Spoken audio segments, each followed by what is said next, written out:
a little bit later, and Jemma Forte, broadcaster and author, is with us too. They're ready to take your questions on 0345 6060 973. And if you're not watching us on Global Player, why on earth not?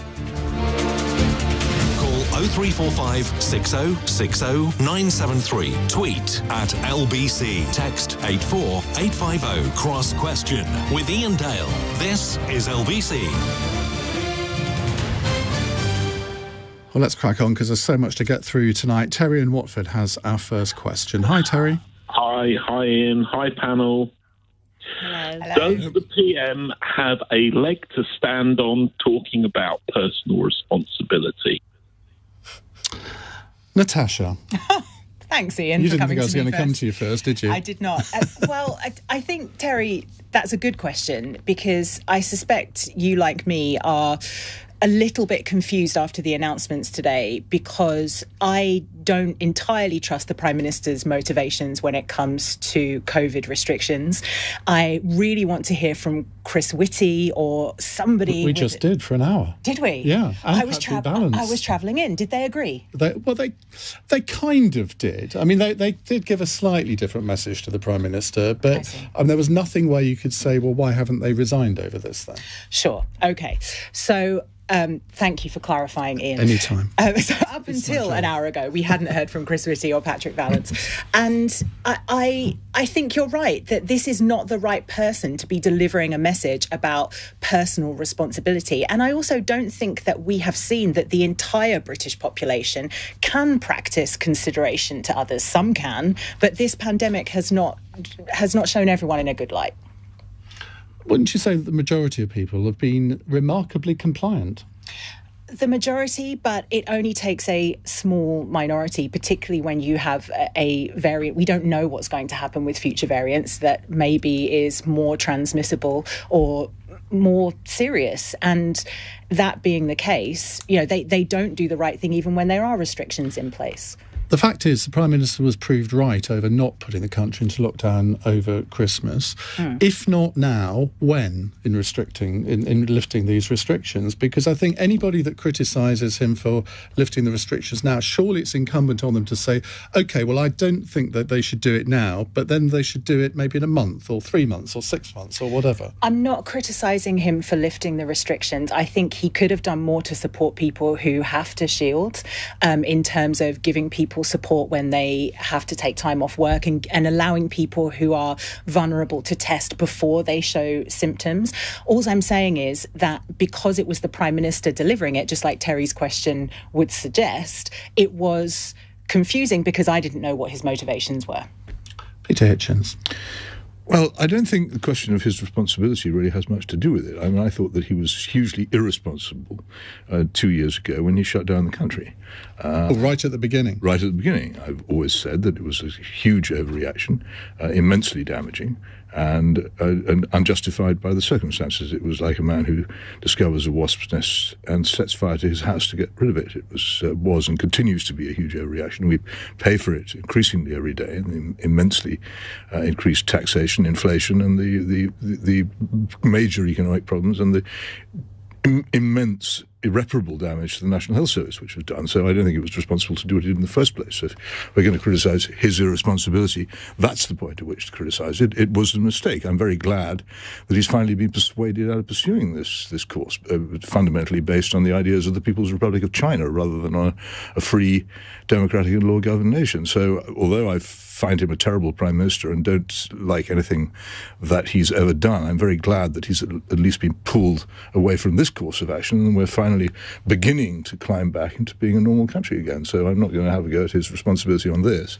What about Natasha's point about that withdrawing free tests from people inevitably is going to hit people at the lower end of the income spectrum because apparently the lateral flow test boxes, they cost £20 each. Now, if you're on a very limited income, that is going to really affect your ability to test yourself. Well, I think it's good criticism, and I think you should listen to it. There's nothing wrong with. I've always thought that the whole purpose of the government in this was to show consideration to those who are most vulnerable and protect them, rather than shutting down the whole country in a failed attempt to protect them. And I've always believed in targeted protections. So no, it's a perfectly good point, and he should listen to it, and he should do what she says. He shouldn't whisk away these tests for people who really need them, but we do need to remove the constant interference in people's lives and the disastrous closing down of our society. Well, I feel my work is already done, uniting Natasha and Peter within the first 5 minutes of the programme. Jemma? It's interesting because I think we all agree that lockdown was a horrendous thing to have to go through, but for me it was a necessary evil, because you simply would have had people gasping for breath outside hospitals, which I just don't think you can allow to happen in one of the richest countries in the world. And well, hang on a second. Could I just ask you on what basis you say that? Well, on the basis that when the pandemic first hit, it was actually in Italy, and they were struggling beyond. They didn't know what had hit them, and people were in corridors gasping their last breath. It was extraordinarily traumatic for the health service, and as a result of lockdown, which I agree, nobody loved lockdown. Lockdown was awful. Maybe never do it again. I've got 2 teenagers. It wasn't great, of course, but I really do believe that we needed to make sure that the health service could cope. And that we weren't in that kind of... We're a first world country. You cannot... There were already people queuing up in ambulances in really, really dire straits. But again, could I say, there's very little evidence that the lockdowns actually, the severity of lockdown has any relationship with the outcome. And as I constantly say, because it needs to be said over and over again, Sweden did not follow the course which we did, and it did not experience what you said might happen. It simply didn't happen. Both Britain and Sweden did catastrophically mishandle their care homes, but that's the one thing they have in common. It's a very different country, though, isn't it, Peter? No, it isn't. You haven't got the urban centres that we have in this country. Well, it's a very dispersed Stockholm population. It's a million people, isn't it? Stockholm is a very large city, and it has very high density. Just look into it. Sweden is largely uninhabited. It's an extremely urbanised society. It's not a valid point to make. Really and truly you need to examine for that. quite a long time now. I find it quite interesting, the language of sort of freedom that's being used in Parliament today. I have felt for the last few months we live in a completely free society, calling it restrictions, I prefer to call them protections. And 2 of those protections that I personally believe perhaps we need for a bit longer, according to so many experts, are the free tests, so that people can just know where they're at, and because that will affect the poorest in society, and then having to isolate if you're ill. I just think that's an obvious for a bit longer, but here we are. And I, like Natasha, am at a point now where I don't trust the motivation. And this is the point. Perhaps it is the right time. It could be. We can't go on forever, and that's fine. But when you've got a Prime Minister that you know is being investigated by the police, and he's got enormous pressure from one strand of his party, a potential leadership contest, this is the problem. Do you think, Peter, that is a motivation with the timing of this? It might well be. It's never a mistake to seek out a low motivation in politics, but I'm glad of the outcome, so that doesn't really particularly trouble me. Crispin? Well, Peter's quite entitled to challenge all the official advice that's going to ministers who are making the decisions, and to say there should be an alternative approach. Of course, it can't be tested unless you look at countries like Brazil, where that approach was tested, not spectacularly successful. And the decisions that have been made by the government over the course of the whole 2 years in taking on this pandemic have, by and large, in my judgment, been correct. And they've... Imagine that you're sitting there you're not a scientist as a minister, you're receiving scientific and medical advice, and you've then got to collectively come to the right judgment. You've got to engage with social policy as well, about what messages you're going to get across in order to keep people compliant with the general direction of what you're trying to get people to do. None of this is easy, and I think the United Kingdom made as good a fist of it as it possibly could have done in the circumstances. It depends what criteria you use, though, doesn't it? Because if you look at the death rate, I mean, we're not at the top of the European League table anymore, but of the larger companies, we're certainly at the top in terms of them, in terms of and obviously we rattled up to the top of the league pretty quickly, as our Prime Minister knows, because he was very close to being put on a ventilator, and in those days, being put on a ventilator in April, when the first year of this pandemic, was singularly bad news. And he was, if you were following his the course of his illness and his path, he's very lucky to have survived. In the press conference, which I don't think any of you saw, he said we should be more like Germany, where they do all stay at home voluntarily if they get COVID and all the rest of it. That's all very well. In Germany, they have 100% sick pay. In this country, I think it's 19%.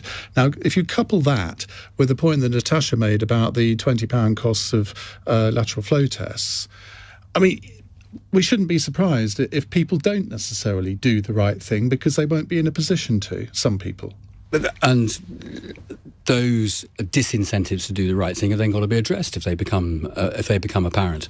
But the broad strategic direction now is let's get the country going, let's get back to work, and let's kick on with all the advantages that we now have to take our place in the world as a free and independent nation. Natasha? Do you know, it really worried me, though, when the Prime Minister said we should treat this as any other illness, for example, flu, because I think when people are ill, they do tend to still go into work, either because they can't afford to miss work or because we live in a culture which it thinks that going into work whilst you're still sick is akin to a moral judgment. I mean, you only have to look at some of the headlines about the Queen. I mean, I do it. I've done it before, where I just have this thing, I'm not taking a day off, even when I probably know that I should do. And you infect the rest of the office. And then presenteeism is one of the biggest costs to businesses in the UK, where people are physically there, but because they're sick, either mentally or physically, they aren't performing as they should. Terry in Watford, what's the answer to your own question? Yeah, so apart from Boris Johnson being the wrong person to deliver the message because of his own conduct, I would say that poor people can't necessarily afford. Is it £59 for a PCR test? You're asking people to act responsibly, but I'd say the government are acting irresponsibly, taking those safety nets away. As far as dropping the restrictions and that side of things, I'm really happy about that. Right. Well, you're half happy then. Terry, thank you very much indeed for your question. I'll settle for half happy on this programme, frankly. We'll take more of your calls in a moment. 0345 6060 973. It's 8:15. This is LBC. Whether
Question with Iain Dale on LBC. Text 84850.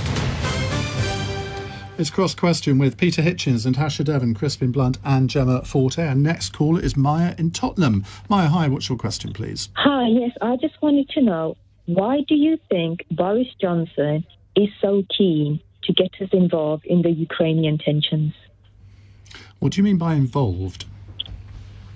Well, he seems very keen to get us involved that we're sending troops there, we're helping to train them, we're very much involved in that in a way that countries like other European countries are not. So I'm just wondering why you think he's so keen. Well, compared to other countries. We're not sending troops to Ukraine, but Peter Hitchens. Well, we have sent troops to other parts of Eastern Europe, and we have got very politically and diplomatically involved in Ukraine, that's for sure.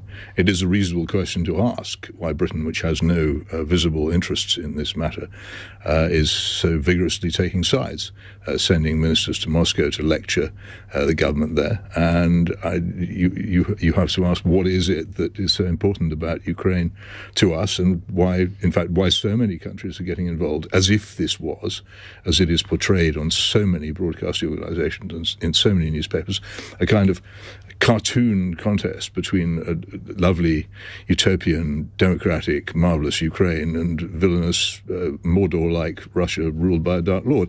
It isn't like that. It's much more complicated, and a lot of the problems which exist now are the result of very foolish Western diplomacy over about 20 years. It's amazing to me. I watched the Soviet Union collapse. I was in Moscow when it collapsed. It was one of the greatest joys of my life to see it happen, to then see the opportunity given by that moment thrown away by idiotic diplomacy and politics ever since, and the turning of Russia, a potential friend, into an enemy, seems to me to have been one of the craziest things we did. That's quite an interesting point, because, again, you probably haven't seen this, because Putin was, I don't know whether it was a press conference, he was just sitting in his office, I think, talking for about 90 minutes. And one of the things he said was that President Clinton came to see him right towards the end of his presidency. And Putin said, well, what about Russia joining NATO then? And Clinton just sort of completely pushed back on that. Do you think that was a mistake? Well, there was a lot of discussion about that. It was never really practical, but the big European organisations, NATO and the European Union, would both be completely overbalanced by having Russia in them. I think everybody knows that it was never going to happen, but that there were other things that could have been done. Right at the beginning of all this, in the 1990s, George Kennan, who was the architect of American Cold War policy against Russia, who designed the containment policy, came out of retirement to say that the plan which Clinton was pushing to expand NATO eastwards was incredibly stupid and dangerous. Major Russian liberal democratic politicians such as Yegor Gaidar warned against it. Gaidar actually called up at one stage his friend, the Canadian ambassador in Moscow, and said, for heaven's sake, will you tell these people this is disastrous for democracy and freedom in Russia? It strengthens the nationalists. It makes it far more likely that there will be conflict. It puts them in power. Yet we carried on pushing for this policy over and over again, and we were warned over and over again that it would cause trouble. Putin himself, at his speech to the Munich conference, 2007, said, what is all this for? Why are you doing this? Why are you pushing? And nobody paid any attention at all.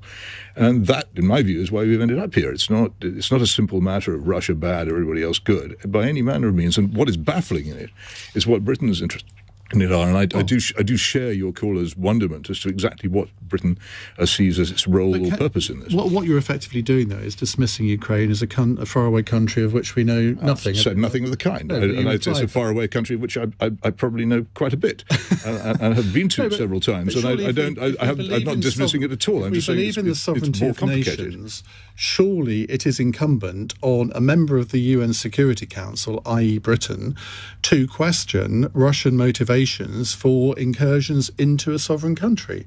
Indeed it is, and surely it's also incumbent on any member of the Security Council to wonder about how this actually began, and how did it begin? And it began in 2014, and ever since the overthrow of President Marcos in the Philippines, one of the favoured methods of countries which wish to interfere in other countries is to arrange through people power demonstrations and the rest of it to overthrow their governments. In 2014, openly backed by people such as Victoria Nuland, now senior official in Washington, and Catherine Ashton, who was the High Representative representative of the chief of foreign policy of the European Union, and major German figures such as Guido Westerwelle, all went to Ukraine to back a demonstration which eventually turned extremely violent and led to the unconstitutional overthrow of the Ukrainian government in pursuit of bringing Ukraine into an agreement with the European Union, which had political and military clauses. And this was an extremely aggressive piece of diplomacy, to put it mildly. That was the start of these events. And nobody seems to grasp that since 1945, invading the country next door is not the way in which you actually take aggressive steps. It's done by other means. Crispin Blunt. Well, I would say it starts a little bit earlier. Let's go back to, you can argue that it starts with the Russians being booted out of Afghanistan or lacking the will to get on in Afghanistan. And that lack of will then showed itself in the collapse of the Warsaw Pact countries and the ending of the division of Germany and the movement of people across the borders without Soviet intervention to stop the whole Soviet empire unravelling. And then the West was faced with a choice, and I have some sympathy, not overwhelming sympathy, with the point that Peter's making, actually, that the big prize was Russia, securing Russia within the family of nations. But I went to Russia in 1993 when I was working for Malcolm Rifkin, at the time that the parliament was dissolved by then President Yeltsin, that the communists and the fascists who had been elected to the parliament, rival red and brown demonstrations outside the parliament. Russia had collapsed. It was a basket case. People couldn't go to the cash machine, expect to get money out. The country was in very serious trouble. And we had a choice, but we had a strategic choice. But we can't go through the whole history. Right, no, sure, the question is about why Boris Johnson is keen to get us involved. Okay, but we had a strategic choice at that point about whether we secured the Baltic states, for example, all those countries who were unwilling partners in the whole Soviet experiment, or whether we tried to secure Russia within the family of nations. And I think there's a perfectly proper case to be made to say that we made the right decision, because actually securing Russia within the democratic family of nations would not, in the end, have proved possible. We didn't try. There was no effort made. And you mentioned Yeltsin. And Yeltsin... Well, we certainly tried with China. Did just dissolve. Well, here's a contrast, isn't it? At the end of the 1980s, the Chinese state massacred its own people in Peking. With respect, this is a totally important... We can't get on to China. We're trying to do the whole of Russian history. We can go on to China because there's a fascinating contrast. The Western powers watched as China massacred its own people, set up an immensely repressive state, made no attempt to be democratic, crushed the life out of Tibet and out of the Uyghur areas, and also continued to threaten Taiwan repeatedly. We treated China as a friend and a client, while Russia voluntarily withdrew from a vast Asian and European empire. In the same way, we could not I didn't interrupt China. you. I didn't interrupt you, so don't do it to me. Okay. I will get interrupted for saying because it's not conventional wisdom, but it's true. We need to move on to Jemma. Well, I'm not going to start pontificating about what I think Putin's going to do, because I've got no idea, and I think most people don't. I don't think maybe even Putin knows at this stage. But in terms of Britain's role here... So I think that... it's an opportunity for Johnson to, put his leader hat on, in much as the same way as, he likes to put a builder hat on, or he likes to, this is his... Well, he does happen to be the Prime Minister. Exactly. So he has got to have a say. We have got to have a say on the global stage. But I'm sorry, I hate to say it, there was a video that the Conservatives put out, and I found it, if I'm honest, really tasteless, because it was him walking in slow motion, speaking about the situation in Russia, and then they'd put this sort of music over the top of it, like from an action film, as if they were casting Johnson as Jason Bourne. And I just thought ghastly. It was really inappropriate. I'm glad I missed Well, I don't think you want to hold the entire government to account for some production as the media department as Conservatives. Presumably somebody approved it. And I don't, but this is the thing that, lots of... but I think they have got to think about the tone. It was sort of tasteless at best and a bit sinister at worst. But if you look at what the Ukrainians are saying, President Zelensky seems to regard Britain as his main ally in this. I mean, there are Ukrainians singing God Save the Queen outside the British embassy because Britain has taken a different role or different line to that of France and Germany. Now, do you think that was the right thing for us to do? I'm not sure. And all I know is that Macron seems to be having these long conversations. Obviously, Biden is doing his bit. Waving a white flag, basically. Yeah, waving a white flag. But I know that maybe when Liz Truss went over, she perhaps didn't give the best account of herself. Wasn't there some confusion over where certain places were? She didn't know where Ukraine ended and Russia began, which is a minor fault in most of us, but a major one in a foreign secretary, I tend to think, especially one who's intervening in that very subject. Natasha? Well, I'm not as knowledgeable about the history as either Crispin or Peter, but as far as I can see, the major link between Britain and Russia is a financial one, and that's where a lot of Russia's power comes from. And London in particular is known as a hotspot for Russian money laundering. There was an organisation that found that there were millions of pounds worth of property which are linked to investors from the Kremlin, and there was also, I think there was about 48 cases of Russian money laundering which was either connected to London or some of our other countries abroad that we are connected to. So I think that there is a chance that Boris Johnson is just trying to do the right thing. I mean, Jemma could be right, and it could be posturing to distract from Partygate or to try and kind of do an image reset after all the catastrophes that have beleaguered his government recently. But I think it could just be a simple case of trying to do the right thing, perhaps. Potentially. I think these economic sanctions are really interesting because exactly what you're talking about. Apparently there's 6,500 empty houses in the borough of Kensington and Chelsea that are essentially like laundromats for Russian money, and they were given certain residential visas when they're not going to be there. So, I mean, that's wrong on so many levels. I hope that that's something that the government look at going forward. It's being looked at now. Yeah, there are measures coming forward. There are measures put forward over the last 3 years, 3 to 5 years, which Ben Wallace was talking to the House of Commons about today, about a security minister putting economic crime measures forward, and there'll be more. But what does this have to do with the growing threat we're constantly told of a war in Ukraine? I mean, I couldn't care less if you chuck out... Well, you're trying to raise the price. You chuck out Russian money and you chuck out Middle Eastern money. We're much too beholden to that part of the world as well. But that's not the point here. Why is Britain involved? Britain, which barely has a navy anymore, much of it spends most of its time tied up alongside because it can't move, and it's cut its army to the smallest strength it's had in about 200 years. How do we then make ourselves out to be a major power in Europe? Singing God Save the Queen outside the British Embassy in Kiev, which apparently we've evacuated anyway, doesn't seem to be token very much. I don't think we have. The Americans I thought we were going to... No, I thought well, I think some staff have left, but the ambassador is still... operational centre has moved to Peter, you were dividing... Lviv, if you don't mind, as we now have to call it, I think. Changes its name a lot. Peter, you're dividing opinion. I know this is unusual for you. But, Jean says, Peter Hitchens talking his usual drivel, while an admirer says, Peter has the huskiest voice. More, please, Iain. So drivel in a husky voice.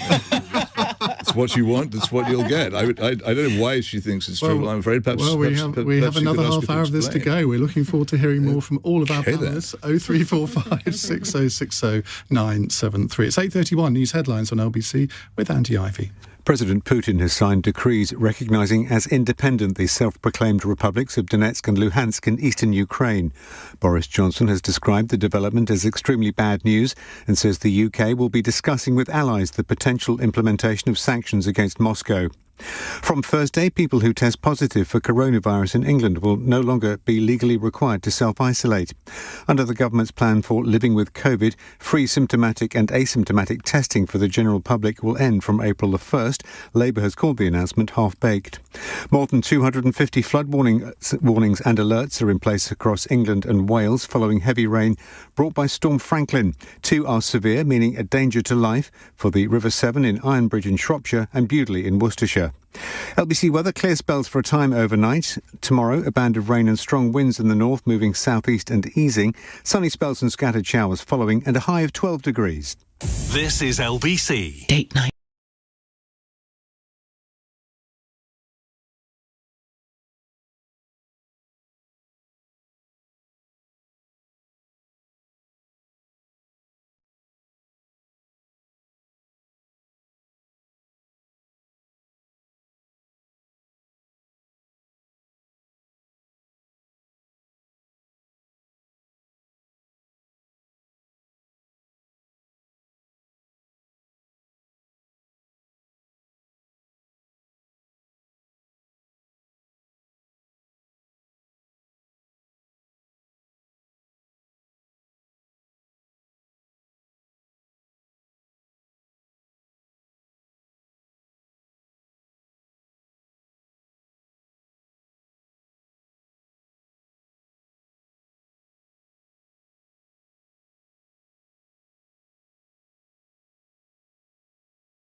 last question with Iain Dale on LBC. Call 0345 6060 973.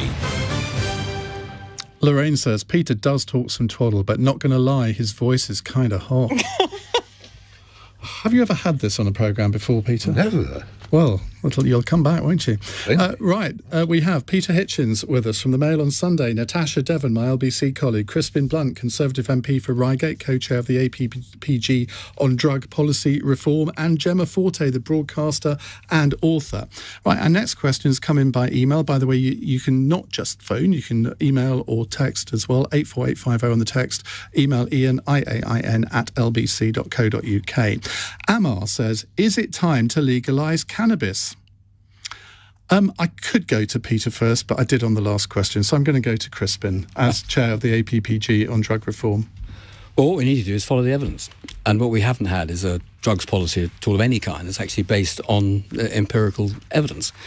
And the world took a position in 1961 under the UN Convention to prohibit all narcotics. And we've been coping with the consequences ever since. And one of those consequences was putting medicine from cannabis back about 50 years, because it then became very difficult to do research into it. And so you've got a very large number of people who are self-medicating. They're putting themselves at risk of a 14-year prison sentence in order to grow their own medicine. It's not a very clever place to be in. And what we don't have is enough research and science that underpins whether or not what they're doing in terms of self-medicating, they're doing the right thing for themselves. But you try convincing people out there who've got multiple sclerosis and they're not getting symptomatic relief with the use of cannabis as a medicine, even if they've had to grow it themselves at home.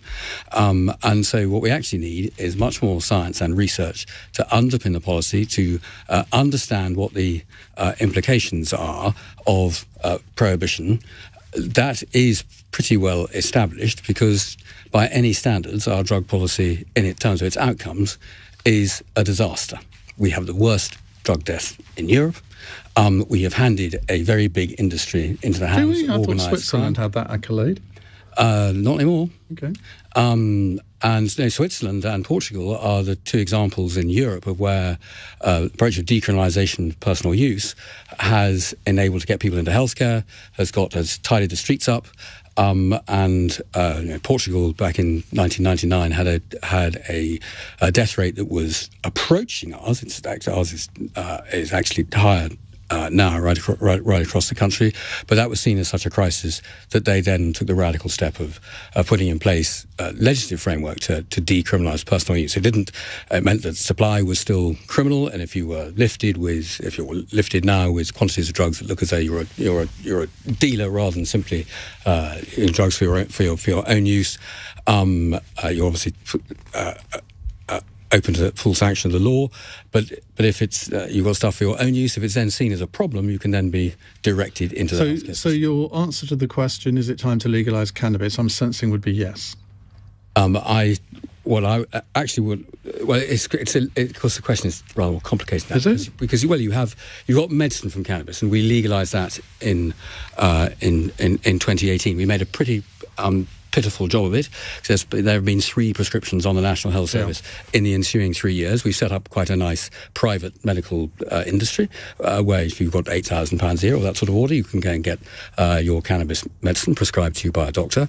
But the policy outcome is a mess, and we need to get it into a sensible place where people have confidence in the policy. But on the general legalisation, I'm not quite sure. On legalisation for adult use, I think the government is set against that for now, but what we have the opportunity to do is to look at all the examples of the countries. No, but I'm asking you for your opinion. My opinion would be a presumptive yes. But then let's do. I couldn't quite understand why you were being so hesitant about it. Because we actually need to get to policy based on evidence, and I think whatever my opinion is, I would want that buttressed by all the available evidence. We've got the opportunity to do a study of Canada and Uruguay and the 13 states of the Union of the United States who have gone down the legalisation route. Let's see what they've done, and what's critical about whether legalisation would be a success or not is how you do it. What are the licence conditions? what are the that you place around it? What are the restrictions that you place around it? What are the taxes you impose on it? How do you do it? Is as important a question as seeing whether you're going to get a public policy success than the simple yes or no answer. Jemma Forte. I think it is time to legalise cannabis. I think that what's been happening in Portugal is really, really interesting.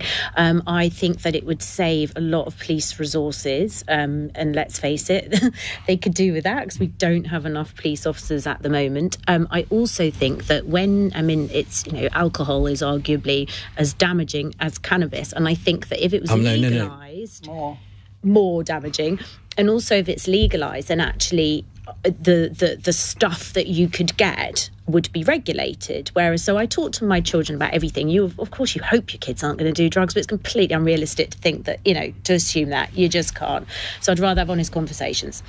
And I know that if you get laced weed, for instance, that's something that could give you psychosis and could actually make you more ill than anything than doing heroin, or it could because really you have a criminal give supply you chain. Huge mental health issues. So if they were going to go and try something, I'd rather it was something that had been sold over the counter just as you go in the pub and get a glass of wine. That's my personal view, and that comes from someone who did experience a friend when I was young have psychosis from just smoking whatever he got his hands on, and it was horrendous.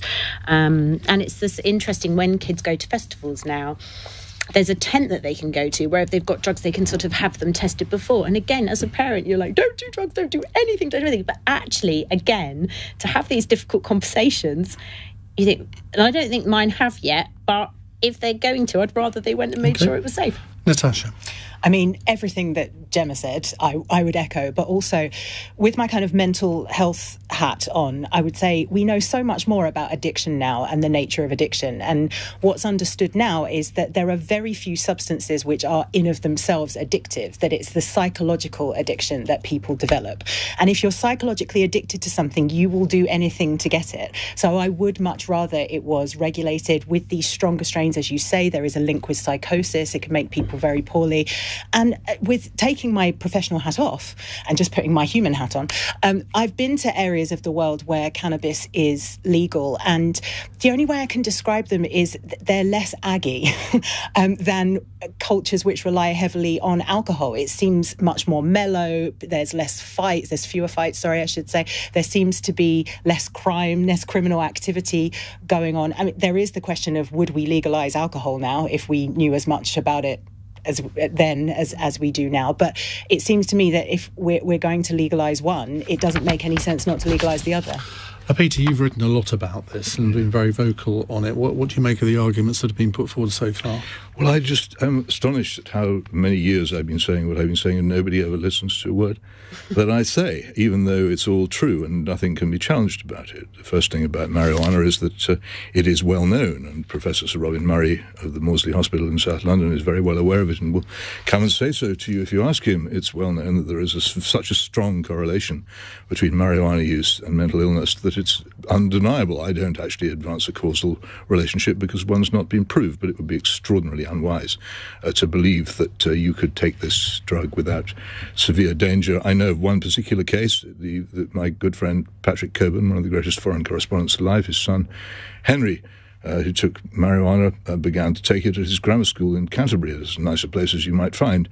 Henry's life has more or less been ruined, and if you want to know the horrible details of what happened to their family, then you can read it in a book called Henry's Demons, which he wrote with his father.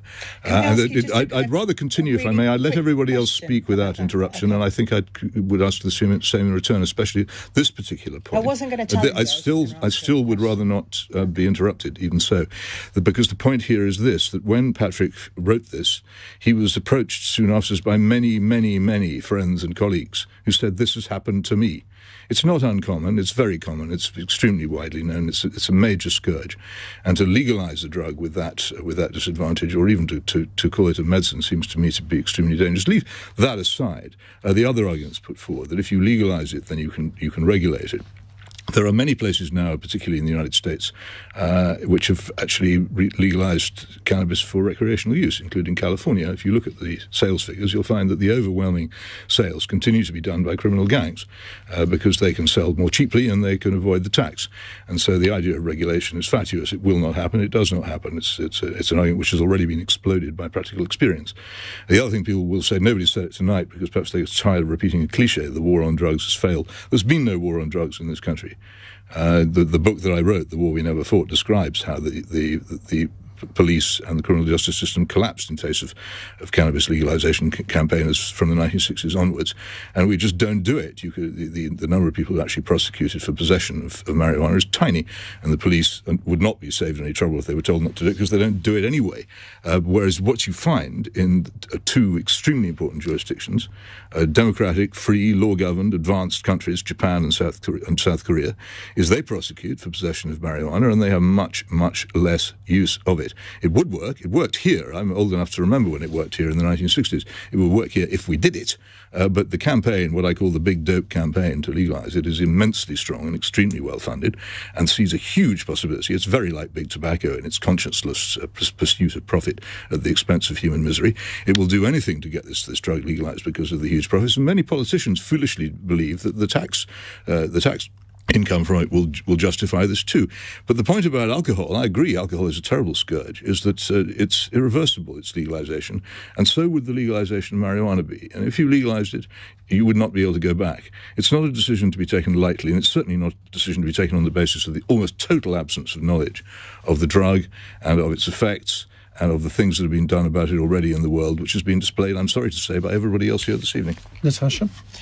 I was just wondering, I'm sorry to hear what happened to your friend Peter, but I wonder whether... So was he. But I wonder whether sometimes the chain of causation works the other way, and that when people are in psychological distress, they maybe use cannabis as a coping tool for that, and whether we're too quick to say that there is this causal link with mental illness and cannabis use, when it's not the strain that can cause psychosis, which we know quite a lot about, whether actually people are self-medicating because there isn't enough other forms of support out there for them. But both the Swedish Army study and the Dunedin study show that this isn't so. The mental illness comes after the cannabis use.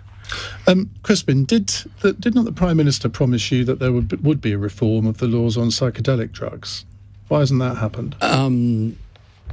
I don't know why it hasn't happened. Well, I'm sorry, I do know why it's happened, because it went back to the Home Office and it's grinding its way through the gears of reform within the Home Office. Why would he promise you that, though? What I believe to have happened is that he had had a paper from his policy unit recommending that the psychedelics were rescheduled. It doesn't mean legalising them. It simply means rescheduling to make the research easier. It takes them from Schedule 1 to Schedule 2. I don't even know what psychedelics are. I know, exactly. Well, so magic mushrooms are a psychedelic. Okay. So with the active component is psilocybin. That's one of them. And one of the main arguments for reform in this area is there was already developing science in the late 1960s about the ability of dosing with psychedelics under medical supervision to then help the cognitive behaviour therapies and the psychotherapy in order to work to address things like trauma and depression and addiction. And we are actually on the cusp, I think, of a major step forward in mental health treatment. If we can get psychotherapy and all the cognitive behaviour therapies being reinforced by sensible, informed application of doses of with the right psychedelic, and we put ourselves 50 years behind in terms of the science, and it's a tragedy for all those people who whose kids are taking their own lives, who not just get tragically ill like Patrick Coburn's kid, but actually they get so depressed they can't escape the cycle and they kill themselves. There are 6,000 people a year, more than that, who are killing themselves in the UK because of depression. Marilla says, finally, presenter who knows her grammar, less versus fewer, respect for Natasha Devon. Absolutely, it's one of my pet hates. I even pull up callers on that sometimes. Or should I say pull callers up? I'm not sure. It's 8:49. This is LBC.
Cross Question with Iain Dale on LBC.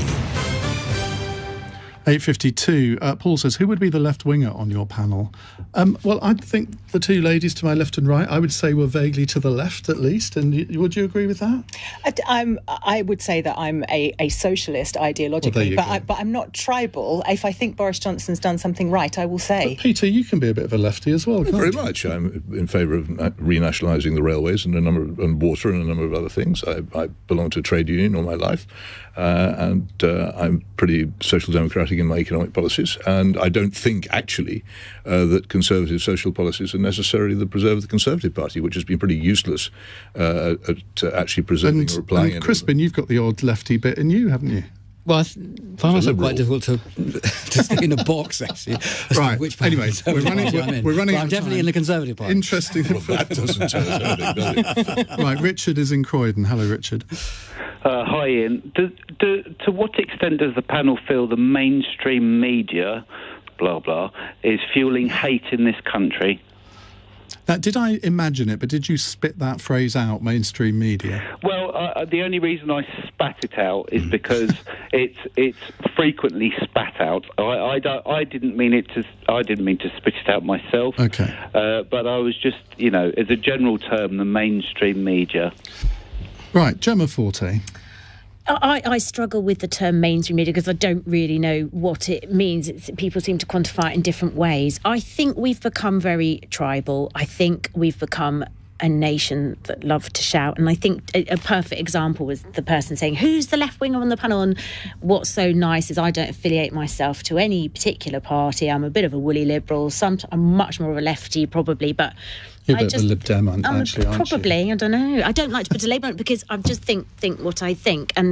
But I think since Brexit, particularly, we became a divided nation and people were so passionate on one side or the other. And I think perhaps social media is more divisive than the mainstream media, which I think in the whole does its best to report what is happening. And because I work in TV, I know that every different thing I've been on, the producers genuinely are trying to bring balance and trying to book a variety of different guests. They don't have this agenda that so many people are suspicious of. Well, let me argue with that a little bit, because sometimes you will have had these calls from, and I know Peter has, from producers on different programmes who say to you, right, we're looking for somebody who's going to say X, Y or Z. And then you say, well, that's not my view. So they then ditch you. Well, that's what it is. I then don't do it. Yeah. Yes. Okay. So you think that... Okay, so what... There's an appetite, isn't there, for debate. And sometimes what's interesting is there isn't a debate. So actually, it's a very black and white issue. So I worry sometimes when things like climate change, they try to bring someone on for balance and they maybe say things that are false. And that is a bit of a worry. But I, like you, Ian, when I get a phone call going, oh, but do you maybe think that? I say, no. I prefer to think long term. I'm not saying I'm always right, but I try to say what I think. But do you think it's harmful that there are some programmes, and you and I appear on one of these programmes together sometimes, where it is about conflict, isn't it? They won't do a subject if they think that you and I agree with each other on it. That's correct. And they do want clicks. So this is why my argument is more about social media, because actually those shows, they get their viewers who quite like a nuanced discussion and a nuanced debate. And they even will tweet and say it was quite nice because actually it was a lovely feel to the show. But what the producers want is the clickbait on Twitter. Well, it comes back to the title of this programme. Some people think it should be called Don't Get Very Cross Question, Natasha. Mainstream media, or what we once would have called mainstream media, is now inextricable with social media. It's all about engagement. It's all about clicks. And one of the easiest emotions to invoke in people in order to get them to look at your content is fear. And it's interesting that Richard has asked this question, because I was on a mainstream media show just this morning talking about a complete non-story, which was reported as an exclusive in the Daily Mail last Friday, which said that schools in Brighton were banning the word mum and dad. bad. And of course, if you read that as a headline, you go, that this is a challenge to our way of life. How dare they? What will the wokerati do next? When you looked at the story, it was actually a policy about teachers talking to groups of students. When they don't know the individual family situation of every single pupil in the room, they use the catch-all term grown-up so that everybody feels included. When they're talking to individual students, they use whatever's appropriate for that pupil. And it's been in place for decades in schools all over the country without a single parental complaint. But that's the kind of thing that gets engagement. So, Richard, if you want to see a change in the kind of media that you're experiencing, then make sure that you vote with your clicks and engage with nuanced discussions like the ones that we're having this evening. Exactly, Peter. Well, I'm not sure what the question is. If somebody wants to say what it is that they mean by what is it, promoting hate, then I'd like to know what it is that they mean. I mean, I've visited a lot of countries. I counted it up. It's actually 57. And I have a lot of criticisms of this country and a lot of criticisms of practically everything about it. One of the things I will say about it is that compared with most places I've encountered, particularly ones with multiracial countries, we are one of the most harmonious and successful societies free of hate that I've ever come across in my life. And we should be more pleased about it than we are.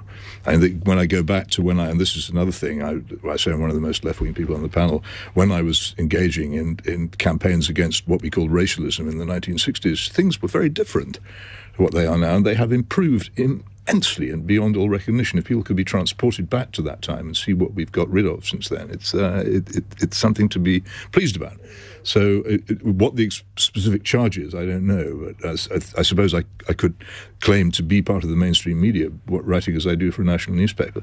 But unless I can be given a specific charge, I can't give you more of an answer than that. Crispin. Well, one only has to look at the Times coverage of trans stories, where every day there's another trans story. Now, what on earth is a paper of the status of the Times giving that amount of attention to this, what is actually quite a small issue, which very serious for up to 1% of our population, but it's relentless. Why do you think they're doing it? Because there's an agenda being run. It's pretty ugly, and I wish they wouldn't do it, because trans people are hurt by the raising of the salience of the issue, of not being of the consternation and being created in the minds of women about the apparent threat to women's rights, and blowing up the actual level of anxieties to a level which is not sustained by any evidence whatsoever of what the actual effect would be on women. And what we need to do is to calm the debate down, and let's have some light in the debate and much less heat. And it's very amplified on social media, because obviously trans people feel they're under central threat, so they don't take any prisoners, or many of them don't, on social media. And you've then got Mumsnet, which is then suddenly produced a whole area of anxiety for people, which actually there is no evidence for the anxiety they're suffering. Someone once wrote a book called "Why Can't We All Just Get Along?" I don't know why more people haven't taken any notice of it, Jemma, but there we are. Thank you all very much indeed. No time for our fun text at the end today. You've all been absolutely brilliant. Thank you very much. Peter Hitchens, Natasha Devon, Jemma Forte and Crispin Blunt. We'll have another cross question for you tomorrow. Coming up in a moment, we're going to be talking about Ukraine, Russia, President Putin's remarkable speech earlier this evening, and we'll talk about the implications of that. Love to hear your views as well. 0345 6060 973. It's 9 o'clock. On your radio, on Global Player, and Play LBC. Leading Britain's conversation. This is LBC. From Global's newsroom, Russia's President Vladimir Putin has raised tensions with the West by recognizing as independent 2 Russian-backed separatist regions in the east of Ukraine. In a televised address,